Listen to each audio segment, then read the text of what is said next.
Today we're going to get the clutch cover on, get the stator on, the stator cover, uh, install the oil pump and oil pump lines, uh, among other things, but that's kind of our goal. And I'm also going to go through setting the timing using two different methods, the feeler gauge method and the uh, millimeters before top dead center method. So let's get to it. All right, let's get this cover on now. I've got the gasket on and I've got my lines ran with my line keeper, and I think everything else is good to go. I've got my seal in. So let's see if we can get her on there now.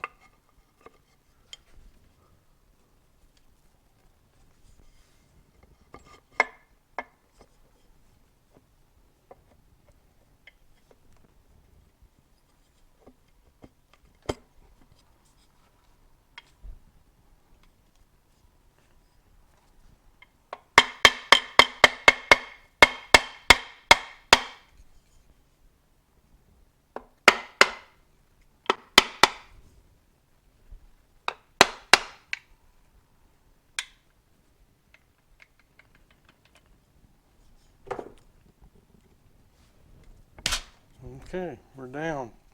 Put some screws in it.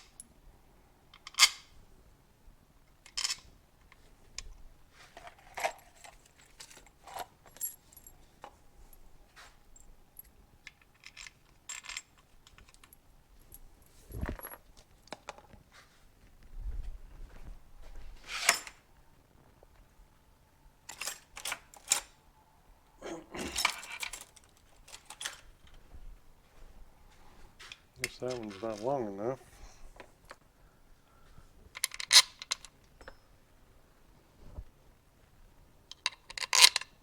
That one's too long. Let me find my screws here. Okay, I think I got them all.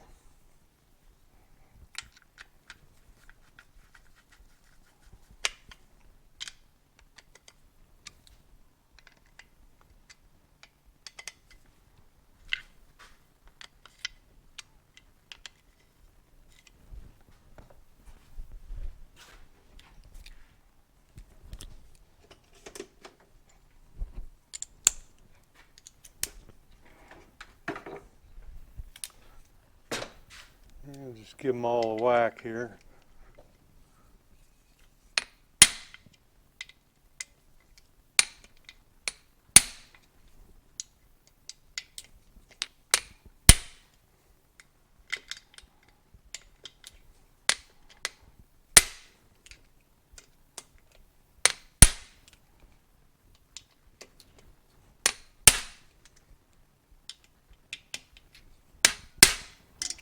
Okay.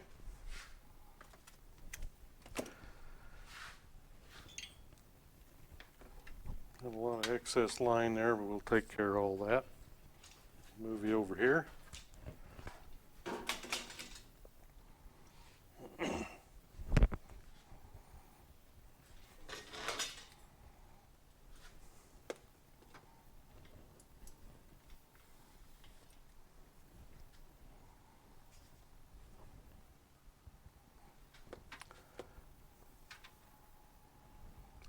And we get a fresh gasket in there.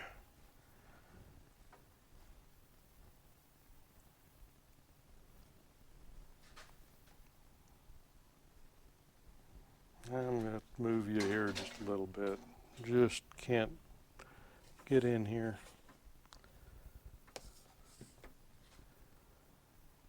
Okay, I've got the ball in there. And I've got the spring in.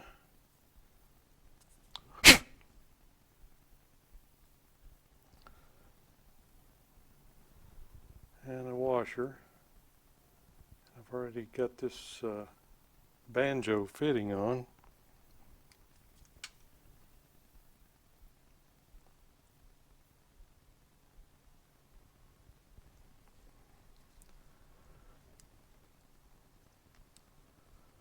And the ball is in there. Just kind of, there's too many things to try to poke in that hole, given the size of it there.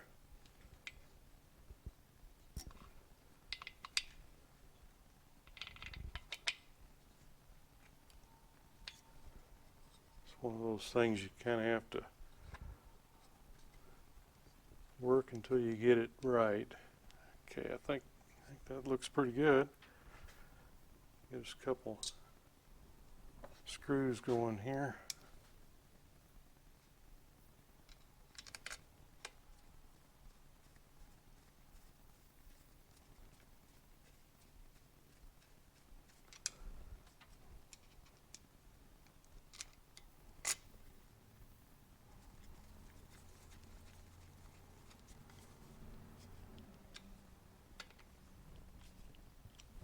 Okay, all tightened up there. And we'll see how much of this. I feel like I need a little bit more. I've got to go get me a clamp. Alright, got me a new clamp.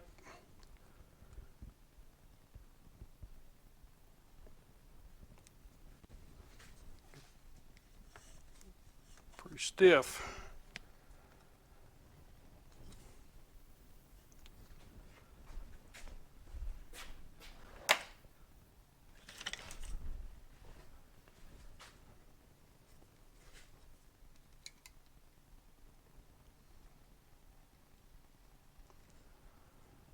There we go.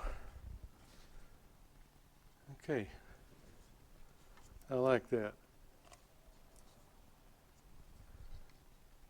And this,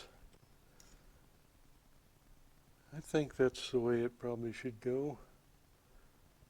I'm kind of wondering, maybe I ought to, no, it seems to be the most direct route.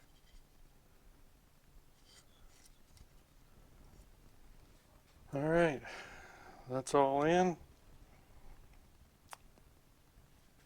Okay, I moved this this line, the outgoing line.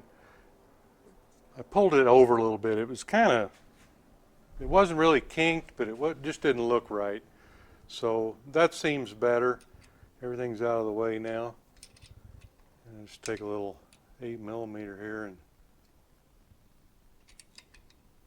snug it up.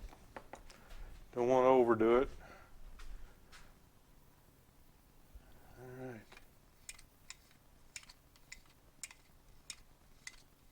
Okay, everything's looking good there. Let me get it turned around. I guess we need to finish this one here up before I turn the engine around. We'll get rid of one of these extra amounts of line.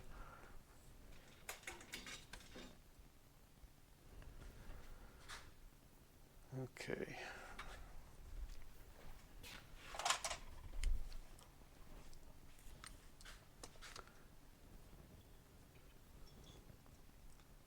See, we've got, cut it too short.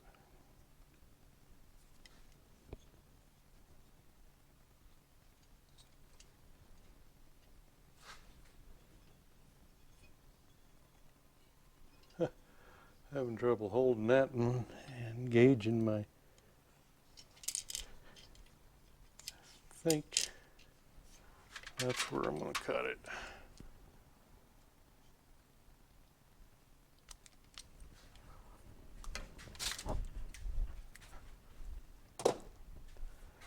All right, let's get our little clamp down there.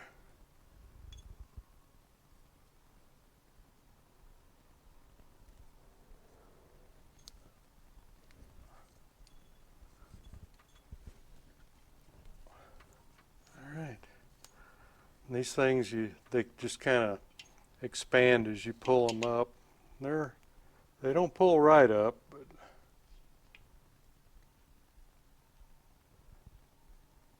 okay, just like that. Got just a little bit of extra there, probably a little more than I needed, but I'd rather have a little more than not enough.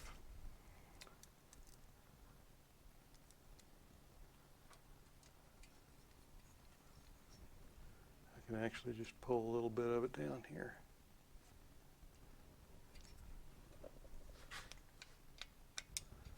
We've got our washers, our banjo fitting, our clamp, and our new bolt. Okay, now let's get it turned around.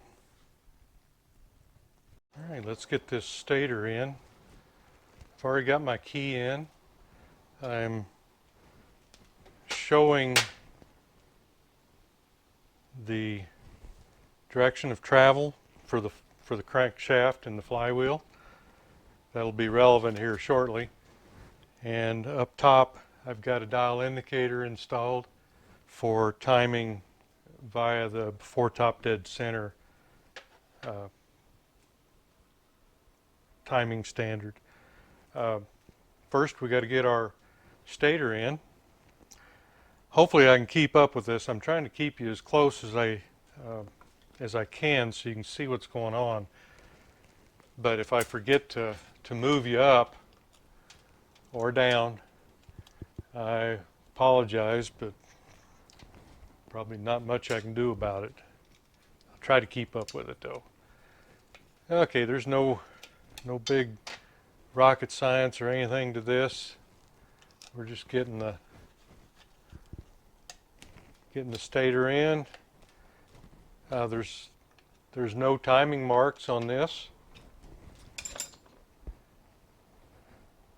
Let me get my impact.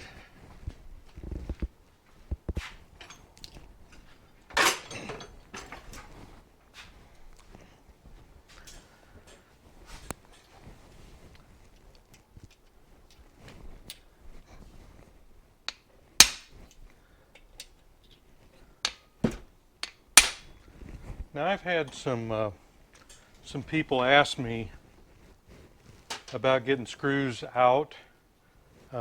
These type screws, the Phillips, they could be anywhere on here. And you know, the motorized drill type impacts like this, in my opinion, are screw strippers. Don't use them. You've got one chance a lot of times to get these out, and this is your best tool. Make sure that if you've got a bad one, that you put your bit in there and tap it in so that it's definitely into the groove first, and then make sure you turn your bit the right way and smack it good and hard. That's the only way you're going to get a lot of that stuff out like that. And if you use one of those drill impacts, you're just going to strip the head out of it in most cases.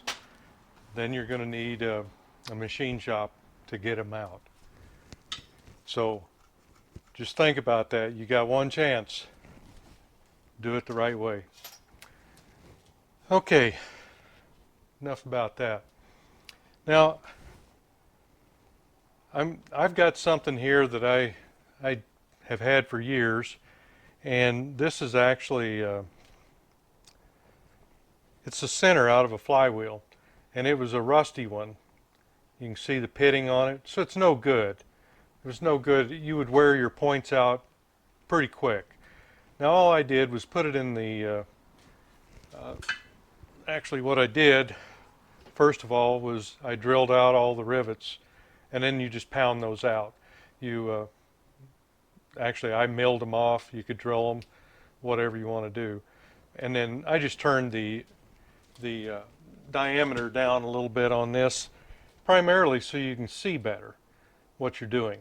And I put this in the derusting agent, and I took some 400 wet and dry sandpaper, and I cleaned it up the best I could, so it would give me a very close uh, lift on the points to what a normal flywheel would do.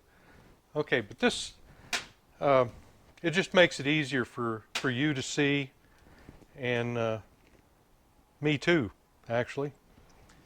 Now, one thing you want to remember is you've got a wick here, and some people use oil on that. I prefer grease. They make cam lube. That's what I've got right here. This is a Bendix product, PD ignition. Used it for cars for many years. My dad gave me this when I was probably 18 or 20, and I have not hardly used any of it. It's still good, and it just doesn't take very much. And I just take a Q-tip or something like that, and you get it on that wick. And you know, I'm not faulting anybody to use oil. If you want to use oil, that's great. You just need something. You know, I grew up in the automotive career mostly. Had about 4 years that I worked in a bike shop, so that's what I used there, and that's what they used. So that's what I still use. Okay, so we line up our keyway. Okay, we've got this on, and we do still need to put the nut on. Doesn't have to be tight, just needs to be on there so that I can turn it with a wrench. Pretty much, if you can just get it down to where it starts moving, you'll be all right. Okay, let me kind of reposition you here a little bit. First thing I'm going to do, we'll look at the top first.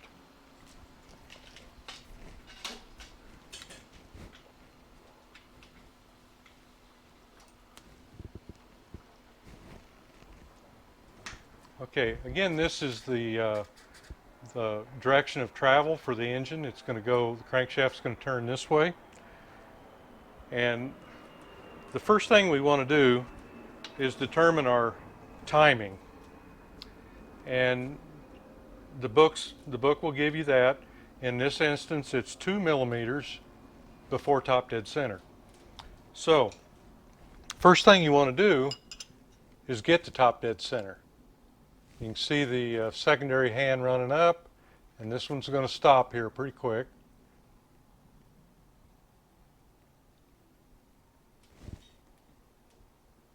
Okay, there's top dead center. Now, you want to run it about 2.5 millimeters. Each revolution is 1 millimeter. You want to run it about 2.5 in reverse. Otherwise, we're going to turn this way. And we do that because you want to take all the slack out of the gears. Okay, so there's almost 3. Now, I'm going to hook up my buzz box. It can get kind of irritating, but you just ground, let's see here, get you back down here, sorry. My buzz box, this right here, timing tester. Hopefully I can get it. You can make one out of a light, or make one with a buzzer.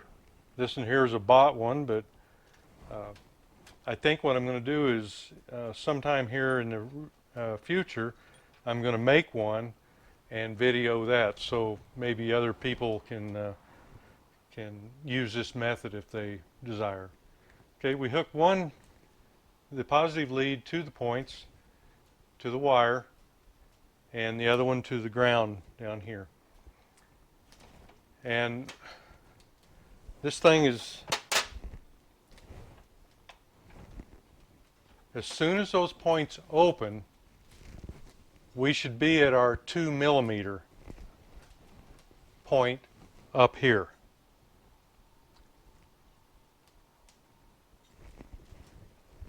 Okay, first of all, I'm going to run this back up here. I just want to make sure I'm doing all the right stuff. In the direction of travel.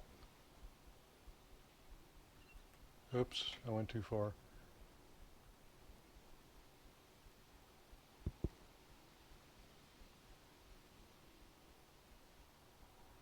Okay, there's top dead center. Now, I'm going to turn it in reverse.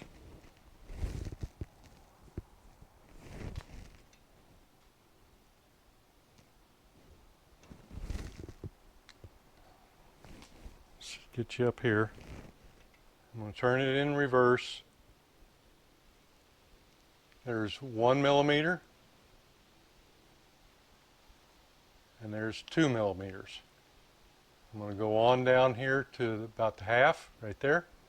And that's to take the slack out of the gears and everything in there. Okay, now I'm going to turn on my buzz box, and we're going to go back up to our 2 mm.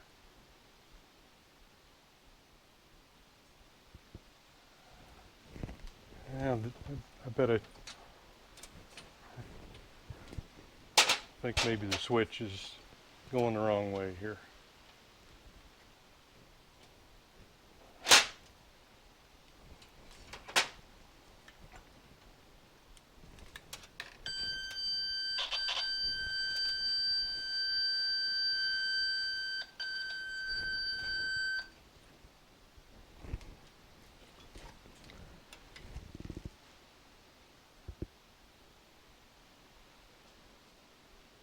Okay, back to top dead center. I'm going to go, that's 1 mm. Okay, we didn't quite get there. We're at about 1.9, pretty close to 1.9.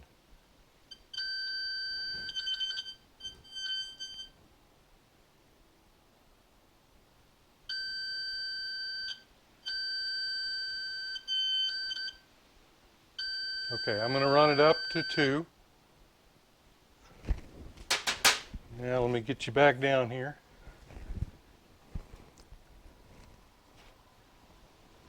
Okay, what I'm going to do now is I'm going to go in here and adjust this. It's not on, so it needs to get a little closer.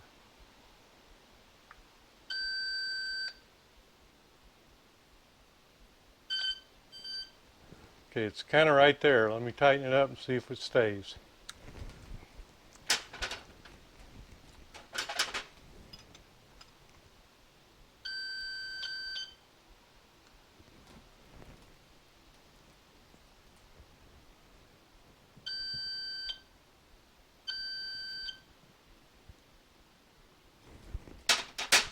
Now you can fight this for quite a while. Just be aware. But I'll tell you, if you ever get it this way,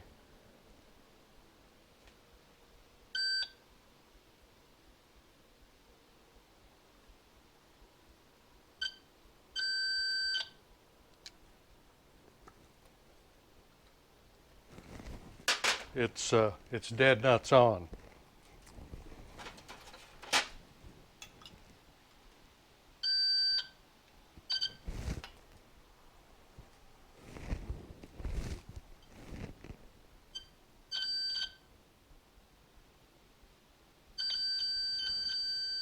See, we're 1/10 of a millimeter away. I'd like to get it a little closer than that.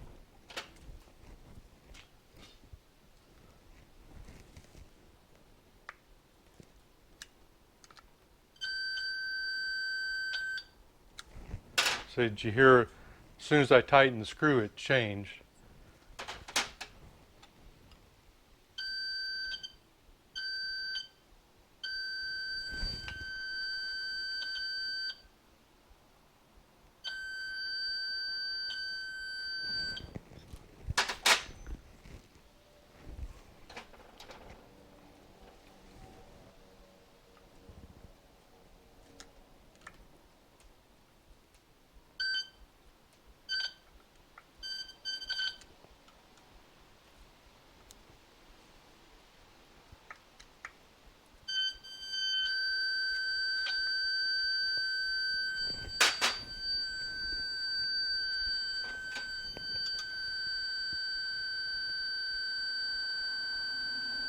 Oh boy.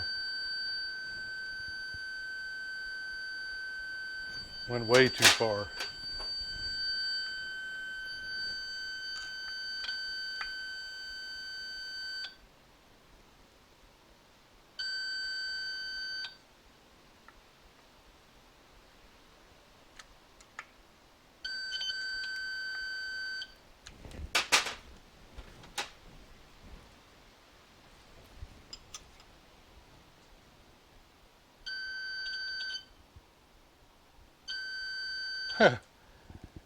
You see where I'm going here.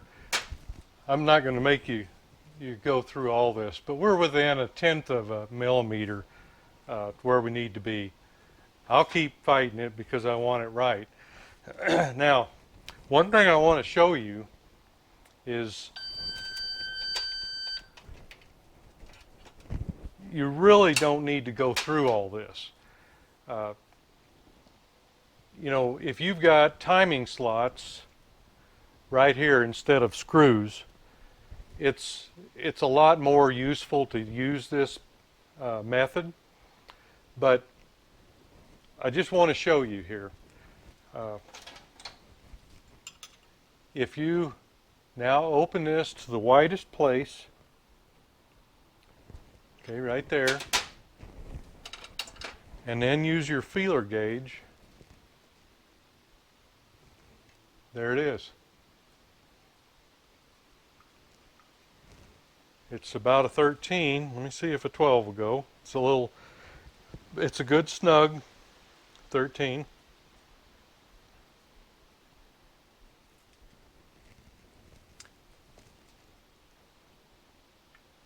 And a loose 12. Now there's a little drag there. I'd say it is 12.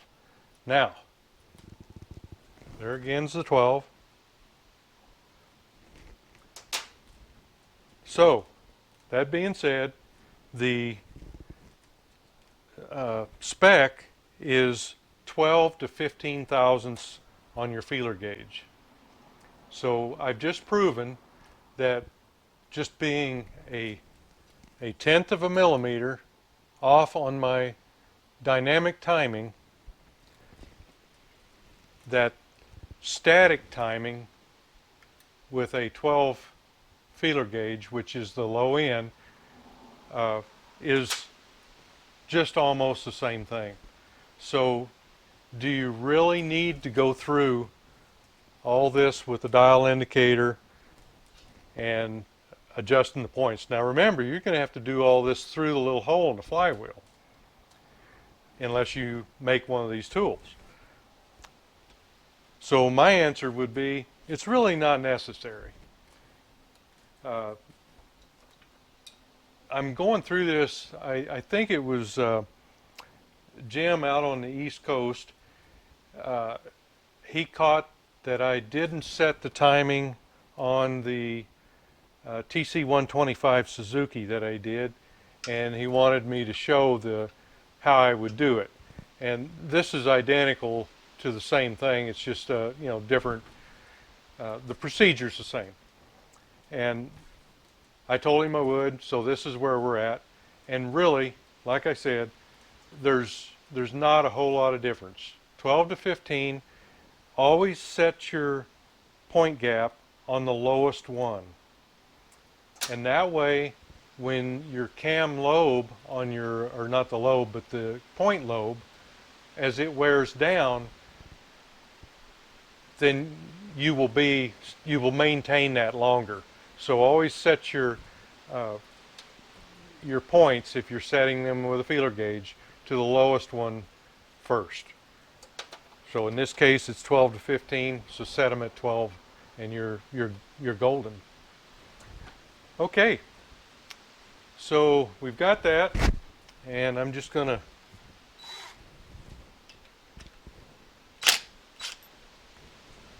pop off my little tool here.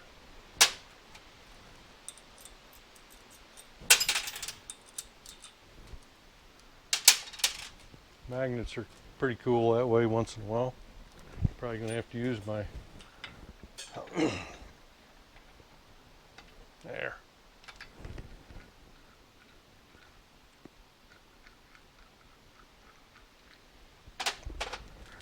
So if you've got an old flywheel, don't throw it away. Make you one of these. Makes life a whole lot easier. Okay, we've got everything. We've got our key still in here, and we're gonna line it up. There it is. I'm gonna pull my dial indicator, and we've got flat washer, lock washer, nut.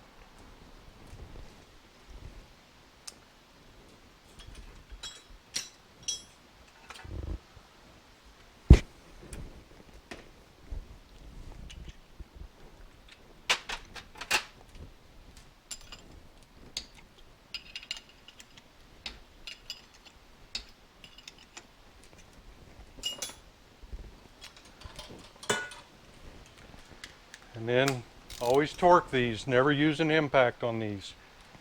They're tapered up the middle here. This is tapered. If you use an impact and you violently torque that with an impact, it's going to split right here in the keyway. It's just going to bust it, and then it will never stay tight again. So always use a torque wrench. And the torque is 350 inch-pounds. And I use a little, there we go, 350 inch-pounds, or actually it is 29 to 33 foot-pounds, which is about 350 to 400 inch-pounds. So there we go. Got that. We'll hook up our neutral safety.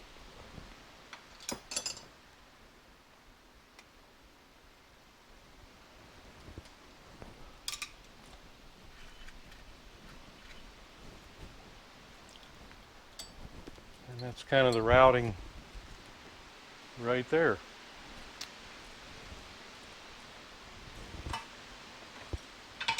And then we would be ready here to install our side cover.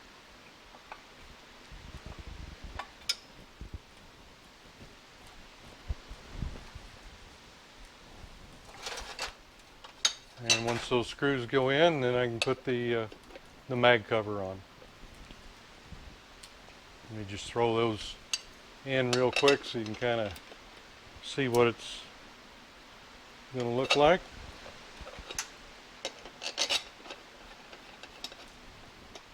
There you go.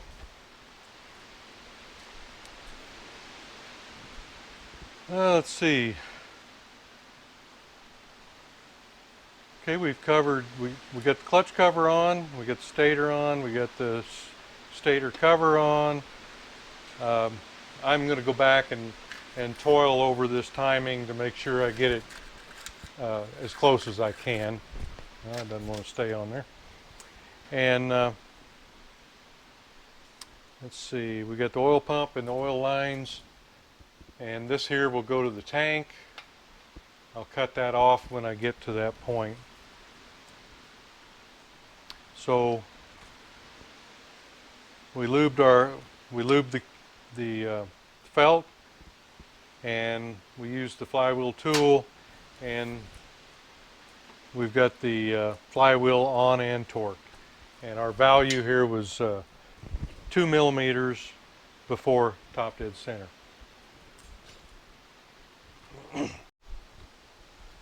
Okay, just a little bonus here for this one.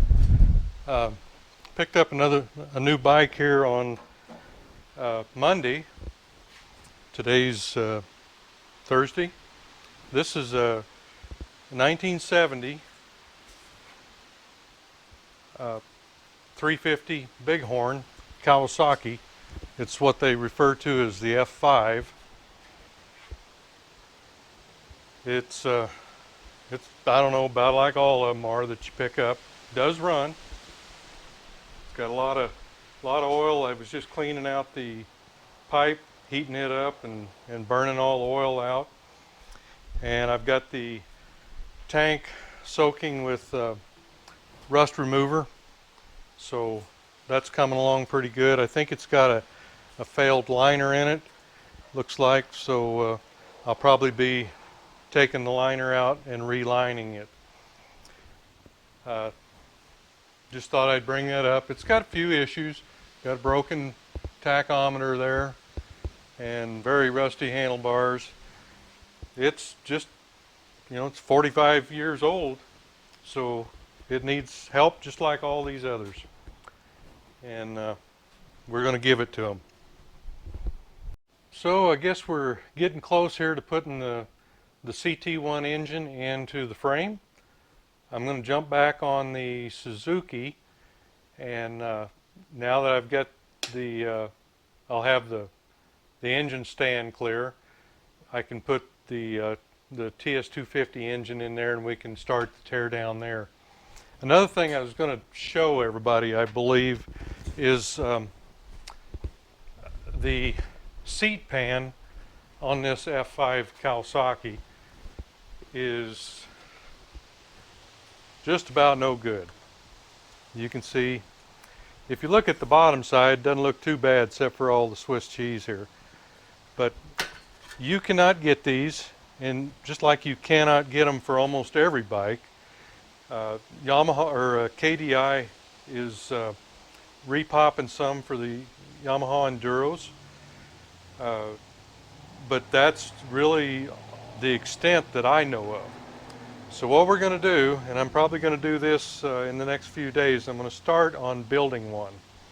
There's, I could go along here and weld, but there's nothing to weld to. I could add this piece down here, but there's just nothing to weld to. So we're going to construct a whole brand new one. So we'll see how that goes. But anyhow,